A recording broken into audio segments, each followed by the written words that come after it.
তো আমাৰ যে কামৰূপ জিলা গৰৈমাৰী ৰাজচক্ৰ যে ব্যাপক কেলেংকাৰী হৈছে, আমি এই কেলেংকাৰীৰ সন্দৰ্ভত আমি ইতিমধ্যে বিভিন্ন ধৰণে আমি সংবাদ মাধ্যমৰ আগত আমি প্ৰকাশ কৰিছোঁ, কিন্তু আমি দেখিবলৈ পাইছোঁ যে এই ক্ষেত্ৰত কোনো ধৰণৰ ব্যৱস্থা লোৱা নাই। তো আমি আপোনালোকক প্ৰথম দেখাবলৈ লাইছোঁ, এইটো হৈছে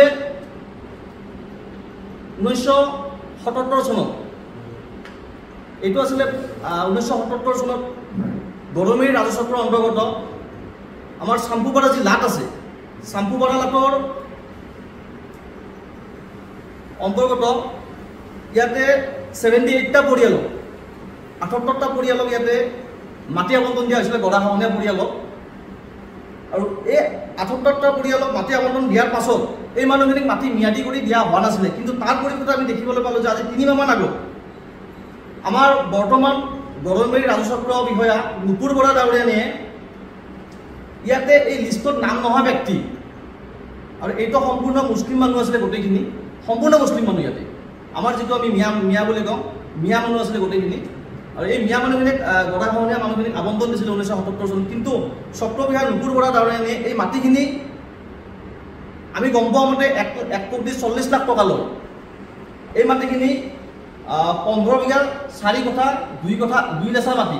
যোগেন্দ্ৰ কলিতা, প্ৰীতি জিনাৰাম কলিতাৰ নামত ম্যাদী কৰাই দিছিল। আৰু এই যে যোগেন্দ্ৰ কলিতা আৰু প্ৰীতি জিনাৰাম কলিতা এখেত ঢুকাবৰ আজি 7 বছৰ হ'ল, কিন্তু এই কামখিনি কৰিছে তেখেতৰ নামত ম্যাদী আজিৰ পৰা 3 মাহ আগত। এখেতৰ নামত আমি প্ৰায় 19টা ডাক নম্বৰ কৰিছে, 15 বিঘা 4 কঠা 2 লেচা মাটি ম্যাদী কৰিছে এখেতৰ নামত। তাৰপিছত আমি দেখিবলৈ পালোঁ যে ইয়াতে সেই সময়তে কৰিছে এখেতসকলৰ একচুৱেলি দেউতাক বা ককাকৰ নাম আছিলে লিষ্টত। আমাৰ যে 1977 চনৰ যিখন লিষ্ট আছিলে এই লিষ্টত তেখেতসকলৰ নাম আছিলে দেউতাক বা ককাকৰ। তেখেতসকলৰ নামত কৰিছে শামছুল হক নামৰ মানুহজনৰ নামত কৰিছে 1 বিঘা 2 কঠা 10 লেচা। আচলতে আমি ক'ব লৈছোঁ যে এই যে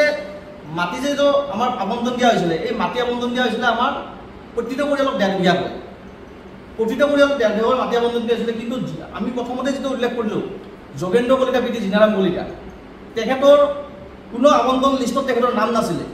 আৰু আবণ্টন লিষ্টত তেখেতৰ নাম নোহোৱাকৈ তেখেতৰ নামত 15 বিঘা 4 কঠা 2 লেচা মাটি ম্যাদী কৰাই দিছে। প্ৰথম কেছটো আমাৰ লাগিব। 2 নম্বৰ আহিলে আমাৰ আৰু শামছুল হক নামৰ এজন ব্যক্তিৰ নামত মাটি ম্যাদী কৰাইছে, তেখেতৰ নামত 1.5 বিঘা কৰি দিছে, তেখেতৰ ককাকৰ নাম আছে, কিন্তু তেখেতৰ নামতো অবৈধভাৱে কোনো SDLSCৰ কোনো অনুমতিবিহীনভাৱে কোনো অনুমতি নোহোৱাকৈ তেখেতৰ নামতো মাটি ম্যাদী কৰা আমি দেখিবলৈ পালোঁ। তাৰপাছত আমাৰ হাতত আছে শ্বাহজাহান আলী। শ্বাহজাহান আলীৰ নামতো অবৈধভাৱে মাটি ম্যাদী কৰাই দিছে। তাৰপিছত সোনাউল্লাহ আছে, সোনাউল্লাৰ নামত আছে, সোনাউল্লাৰ নামতো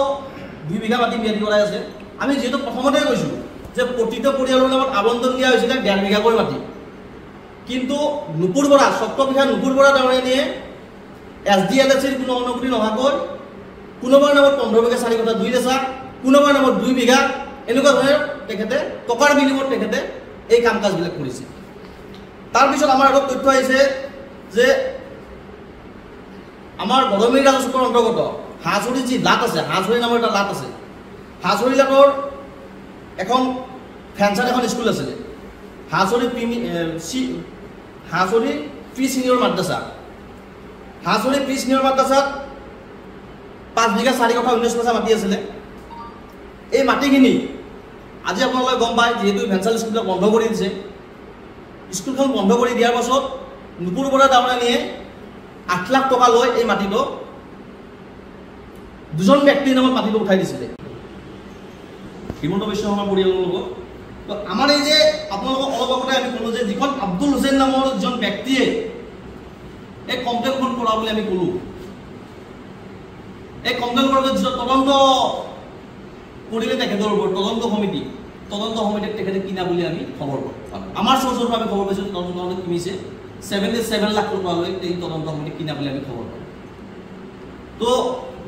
যি সময়ত হিমন্ত বিশ্ব শৰ্মা ডাঙৰীয়াই দুৰ্নীতিমুক্ত কথা কয়, যি সময়ত শূন্য মামলাত কথা কয় এই বিজেপি চৰকাৰখনে, সেই সময়তে এই কাম কাজবিলাক, এই দুৰ্নীতিমূলক কাম কাজবিলাকক তেখেতে প্ৰশ্ৰয় দিছে। তো সেইকাৰণে আমি দাবী উত্থাপন কৰিছোঁ যে এই সম্পূৰ্ণ ঘটনা, এই ঘটনাৰ লগত যিহেতু হিমন্ত বিশ্ব শৰ্মা ডাঙৰীয়া সম্পূৰ্ণৰূপে জড়িত থকা বুলি আমি দাবী উত্থাপন কৰিছোঁ। সেইকাৰণে এই ঘটনাৰ সম্পৰ্কত CBI আমি উচ্চ ন্যায়ালয়ৰ প্ৰাক্তন ন্যায়াধীশৰ পৰা এই তদন্ত আমি দাবী উত্থাপন কৰিছোঁ আৰু আমি এই ক্ষেত্ৰত এটা কথা ক'ব বিচাৰিছোঁ যে যিহেতু আমি দেখা পাওঁ বৰ্তমান সময়ত দেখিছোঁ যে ঠায়ে ঠায়ে সন্দেহযুক্ত বাংলাদেশীৰ নামত আমাৰ যি ভাৰতীয় মানুহ আমাৰ যি কিজন মিয়া মানুহখিনি উচ্ছেদ কৰা আমি দেখিবলৈ পাওঁ কিন্তু এই যে প্ৰথম অৱস্থাতে মই আপোনালোকক যিটো কথা ক'লোঁ যে 15 বিঘা 4 কথা 2 লাখ মাটি যিটো ম্যাদি কৰাই দিছিলে পট্টন বনাই দিছিলে এই মাটিডোখৰ প্ৰায় 15 পৰা 10 পৰা 11টা ফেমিলি এই মাটিডোখৰত বহি আছে মিয়া ফেমিলি বহি আছে আৰু এই মিয়া ফেমিলি বহি থকাৰ পিছত আজিৰ পৰা কিছুদিন পাছত হয়তো গৈ পেলাই নুপুৰৰ পৰা তাৰমানে পুলিচ লগাই দি পেলাই ক'ব যে এই সকল সন্দেহযুক্ত বাংলাদেশীক এই সকল উঠাই দিয়া হ'ব এই ধৰণৰ কাম কাজবিলাক কৰি আছে নেকি প্ৰশাসনৰ জৰিয়তে হিমন্ত বিশ্ব শৰ্মাই তো সেয়ে আমি সমগ্ৰ প্ৰক্ৰিয়াটো তাৰপিছত আছে আপোনাৰ আব্দুল হক ছেকেণ্ডাৰ আলিৰ আব্দুল হক পিতা সলিমুদ্দিন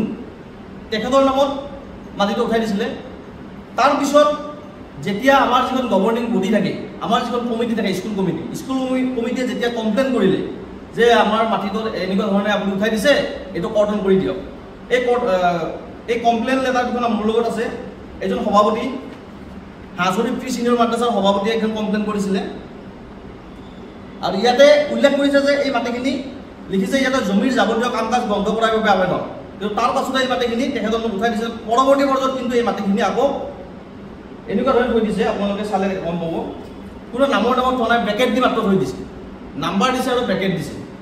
আৰু ব্ৰেকেট দি পেলাই এই মাটিখিনি তেনেকৈ থৈ দিয়া হৈছে কোনো নাম নাই ইয়াতে চাব আপোনালোকে এই ব্ৰেকেট দিয়া হৈছে ইয়াতে কোনো নাম নাই নামবিহীনভাৱে তেখেতে মাটিখিনি উল্লেখ কৰি থৈ দিছে আকৌ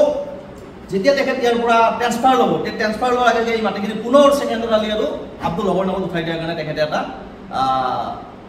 মানে কথা তেখেতে কথা দিয়া বুলি আমি জানিব পাৰিছোঁ তাৰপিছত ইয়াতে সম্পাদকজনে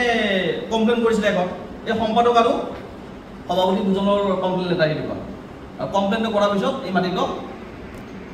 পুনৰ ব্ৰেকেট দি পেলাই কোনো নাম নহব কৰি দিছে তাৰপাছত আহিলে আপোনাৰ আগগুমি যি লাট আছে আগগুমি লাটত মাটি আছিলে আগগুমি লাটৰ আপোনাৰ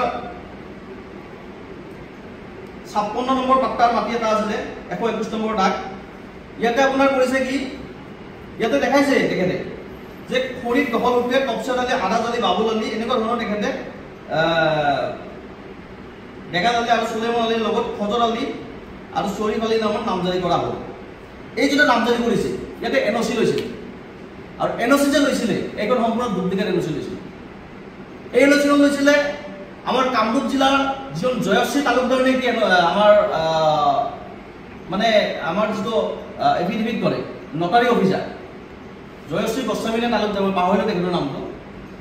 তেখেতৰ পৰা সেইখন লৈ গৈছিলে আৰু তাত যিকেইজনে চহী কৰিছে সম্পূৰ্ণ এইটো ভুৱা চহী জাল চহী কৰি পেলাই এই মাটিখিনি তেখেতসকলে ট্ৰেন্সফাৰ কৰিছে আৰু ইয়াতে সম্পূৰ্ণৰূপে এই কামখিনি টকাৰ কাৰণে কৈছে ইয়াতে আছে পূৰ্ণধৰ বৰা মণ্ডল আছিলে পূৰ্ণধৰ বৰা আৰু আছিলে নুপুৰ বৰা যিটো এই চক্ৰ বিষয়ে বৰ্তমান আছে তেখেতো এই ক্ষেত্ৰত জড়িত আছে এনেকুৱা ধৰণৰ আৰু আমাৰ তথ্য আছে বিভিন্ন ধৰণৰ এইটো এটা চাব আপুনি সালাম আলী এখেতৰ মাটি এটা যেতিয়া এখেতে ক'লে যে ইয়াতে তেখেতে কমপ্লেইন দিছিলে যেতিয়া তেখেতৰ মাটি এটা অন্য মানুহৰ উঠাই দিব লাগিছিলে তেখেতে কমপ্লেইন দিছিলে যে জমি কিনা বিচাৰ হওক নামজাৰি ৰেজিষ্টাৰ আদি বন্ধ ৰখাৰ বাবে আবেদন তাৰ পাছতে তেওঁৰ মাটিখিনি অন্য মানুহৰ উঠাই দিয়া হ'ল উঠাই দিয়াৰ ফলত তেখেতে আকৌ কমপ্লেইন কৰিছিলে যে 5/4/2023 ইংৰাজী তাৰিখে হোৱা জমি নামজাৰি কৰ্তনৰ বাবে আবেদন তাৰ পাছত তেখেতৰ সেই আবেদনৰ কোনো মানে গুৰুত্বই নিদিয়ে চক্ৰ বিষয়াজনে যিকোনো খবৰৰ বাবে যোগাযোগ কৰক 7099017330 লগতে 7099017110 নম্বৰত